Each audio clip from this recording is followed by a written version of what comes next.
ये घटना उस वक्त की है जब मैं 15 साल का था। ये एक बरसात वाली रात की बात है, मई महीने में।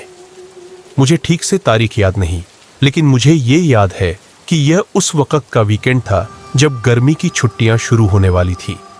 और एक और चीज जो मुझे बतानी है वो ये है कि मुझे कुछ अजीब मेडिकल समस्याएं हैं जो मेरे जीवन को थोड़ा मुश्किल बना देती है।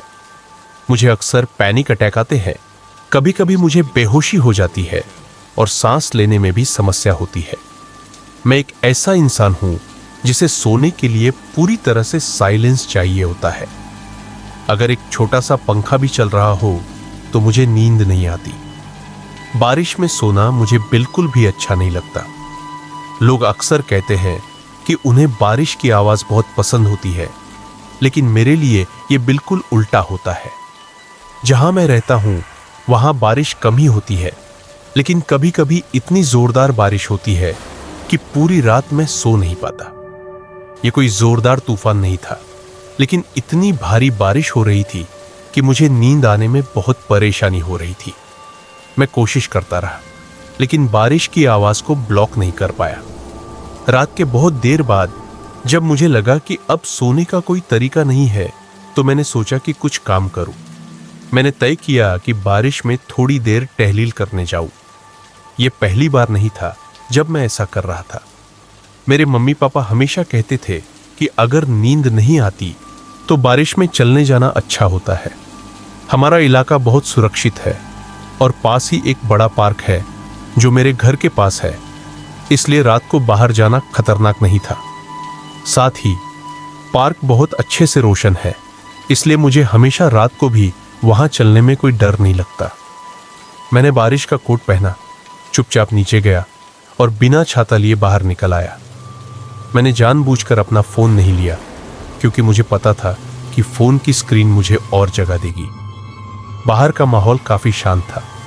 मुझे हमेशा प्रकृति से प्यार था और ट्रीज की हल्की हल्की हिलने की आवाज और बारिश के बूंदों का उनकी शाखाओं पर गिरने का दृश्य ठीक वही था जो मैं चाहता था।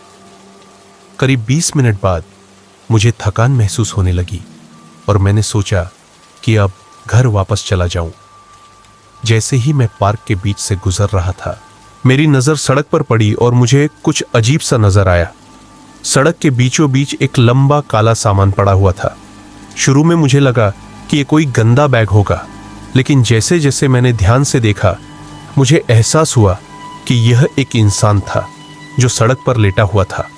वह चेहरा नीचे की ओर था। मुझे घबराहट होने लगी। मुझे ऐसा लगा कि उसे कोई गाड़ी टक्कर मारकर चली गई होगी और वह घायल या बदतर हो सकता है। मेरे दिल में यही ख्याल था कि मुझे कुछ करना चाहिए। मेरे मम्मी पापा ने हमेशा सिखाया था कि अगर किसी को मदद की जरूरत हो तो हमें उसकी मदद करनी चाहिए। इसी वजह से मैंने खुद को रोकते हुए उस इंसान की ओर कदम बढ़ाया। जैसे जैसे मैं करीब पहुंचा, मैंने उसकी ड्रेस को देखा। काले पैंट और एक गहरे रंग की चेक शर्ट पहने हुए था। ऐसा नहीं लगता था कि कोई इंसान ऐसे मौसम में बाहर आकर ऐसी ड्रेस पहने। मैं उसे देख ही रहा था कि अचानक मुझे पीछे से एक डरावनी आवाज सुनाई दी। यह आवाज एक चीख जैसी थी, लेकिन कुछ अजीब सी, जैसे कोई घायल जानवर चीख रहा हो। मैंने झट से अपनी नजर घुमाई, लेकिन मुझे कहीं कोई नहीं दिखा। फिर वह आवाज पार्क के अंदर से आ रही थी। जब मैं फिर से सड़क की ओर मुड़ा तो वह इंसान अब लेटा नहीं था। अब वह सीधे बैठा हुआ था और मेरी ओर घूर रहा था। मेरे दिमाग में सब कुछ धुंधला हो गया। वह इंसान अचानक खड़ा हुआ और मेरी ओर दौड़ते हुए आ रहा था। उसके हाथ में एक चाकू था। मेरी जिंदगी में कभी इतना डर महसूस नहीं हुआ था। मैंने अपनी पूरी ताकत से दौड़ना शुरू किया और पीछे मुड़कर नहीं देखा। मैं घने पेड़ों के बीच चला गया और एक बड़े से पेड़ के पीछे छुप गया। थोड़ी देर वहां चुपचाप बैठा रहा, गहरी सांसें ले रहा था। लगभग 20 मिनट बाद मैं धीरे धीरे बाहर निकला और पार्क के पीछे वाले रास्ते से अपने घर चला गया। मुझे आज तक नहीं पता वो आदमी कौन था। क्या वो नशे में था? क्या वो पागल था? और वो चीख, शायद उसने भी वही चीख सुनी हो और तभी उसने मुझे देखा हो। मैं आज भी उसी घर में रहता हूं और वो रात आज भी मेरे जहन में ताजा है।